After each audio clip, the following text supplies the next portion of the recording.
All right, what's good, y'all? I'm in the middle of converting my fuel system to a return style fuel system. I got the fuel pressure regulator installed. When I install a fuel pump, I'm gonna do the return line, jack the car up and secure it underneath the car and whatnot. I also got the injectors installed. These are 550cc injectors, and they look a little bit different, but they are pretty much plug and play. You'd be surprised what kind of car they're for.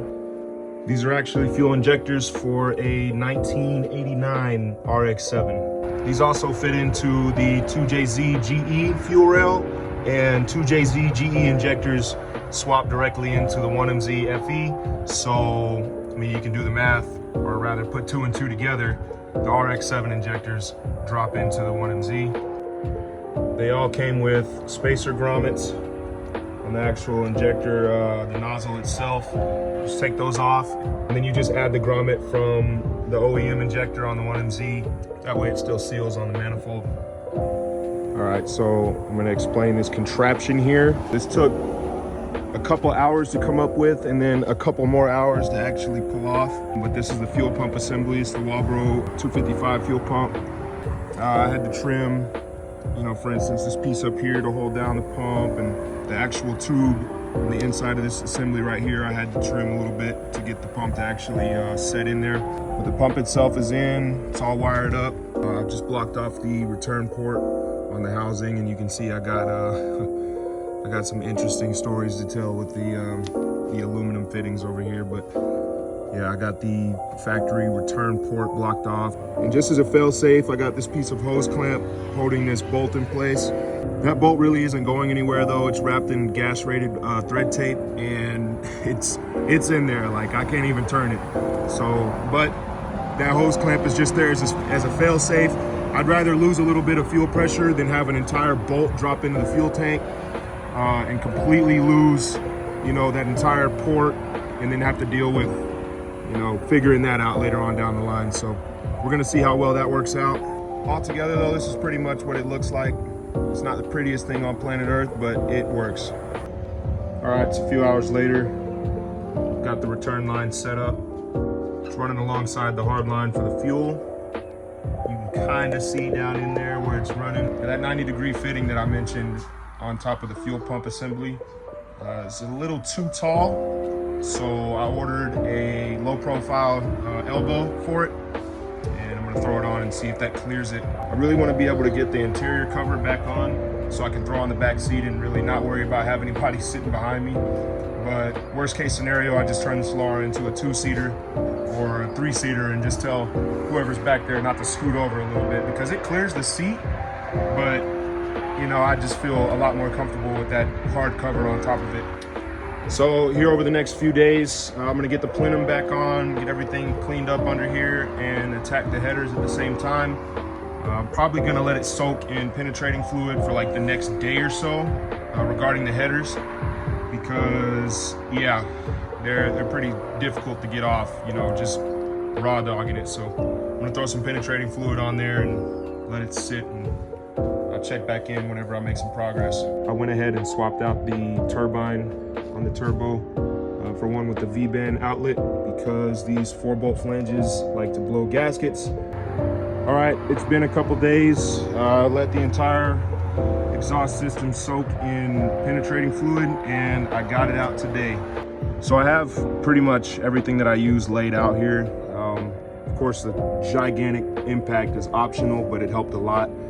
I know the rear exhaust manifold is like extremely difficult to get to. The one on front is, it's simple enough, but the rear is definitely a pain. This ratchet here pretty much carried the entire, uninstalled the headers, because it gave me a ton of wiggle room. Honestly, there's like no specific way on how to set everything up. I can tell you that looking at these headers here, the POV at this point would be from the firewall. The 3 nuts that would be on the head of the engine. The 2 on the left, you can pretty much straight shot it. You don't need a U-joint or anything. But the one on the far right, towards the passenger side, you're definitely gonna need a U-joint and some patience. The EGR tube on the back of the header is actually pretty simple to get to. I read online that people were, having trouble with it, but if you use that ratchet that I showed in a short 10 mil, you can get to the top stud pretty easily. And then if you go, oh, I didn't set it out, but all you need is really a 10mm wrench just to get on the back side of the bottom one, since the subframe is blocking access to it. You can wrench it off that way. I'm gonna be doing an EGR delete when I do this turbo, so I'm not even worried about any of this anymore. I'm gonna go get EGR block off plates made and pretty much never worry about it ever again. Now the bottom nuts for the rear exhaust manifold are a little bit more difficult to get to. I know the one on the far right, I had to come from the wheel, like the fender area, and I used that ratchet on all three of the ones on the bottom. I said I was able to straight shot these two. I just used the impact on the one up top. But down here, the two on the left, they were fairly simple to get to with that ratchet. And that ratchet's only like 30 bucks at Harbor Freight, so if you really want to get your rear exhaust manifold off, it's not as hard as it seems. You're gonna get your hands pretty dirty, I'll say that, and it's definitely a process, but the exhaust is out, and I do have the new headers exhaust wrapped. Like I said before I throw them on, I'm gonna go get EGR block off plates. So I'm pretty much on the home stretch for preparation, even though this looks like chaos underneath here. I'm on the home stretch for preparation for this turbo. I'm gonna get everything put back together within the next like 2 or 3 days. Hopefully it'll run just enough to get it up on a trailer. I'm not gonna drive it all the way down because I am 2.5, almost 3 hours away from the fabrication shop. But I'm hoping I can get it to run long enough just to, you know, play with the clutch a little bit, get it up on the trailer, cut it off, do the same thing when I unload it, and then we'll worry about everything after everything's fabbed up. But we are definitely on the home stretch. You know, one thing I can say about the 1MZ platform is it really punishes you for wanting to do anything custom. Reinstalling the headers, and because they're a different shape, they don't really drop right in. So I don't know if you can see up in there, I'm really at a weird angle right now, but I had to drop the axle on the trans, and then I had to pull off the EGR tube that runs on the actual block to get cooled off, and so I had to drain the coolant. But yeah.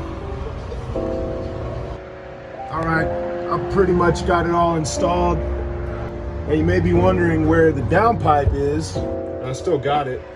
But the forums were 100% true, and they said these headers sometimes have fitment issues, and it looks like I got one of the sets that had fitment issues. I know for sure if I was NA and I just want to do the headers and the downpipe, I'd be pissed off right now, especially because of how long it took to get these headers installed. Like, it may only be a few seconds on the video, but this was a process that lasted me about 2 days. And there's a lot of stuff that I ended up having to do just to get them on. So I would have been pretty pissed if I was staying NA. But I'm just gonna take the downpipes to the shop. I'm just gonna cut them all up and, you know, fab them up the way they need to go. But yeah, I got everything installed. All right, so I know I haven't been the best at documenting everything, but I'm like under a huge time crunch. Like literally in less than 12 hours, I'll be rolling this thing out of the storage unit and onto a trailer and sending it down to the fabrication shop. I got the bumper off. I got the intercooler sitting in this box right here. Essentially, I'm gonna send it down without the front bumper. I'm gonna send the brace though, because I kind of wanna see if we can integrate the brace with the intercooler, if that makes sense. Appreciate y'all checking in, and stay tuned for the next one.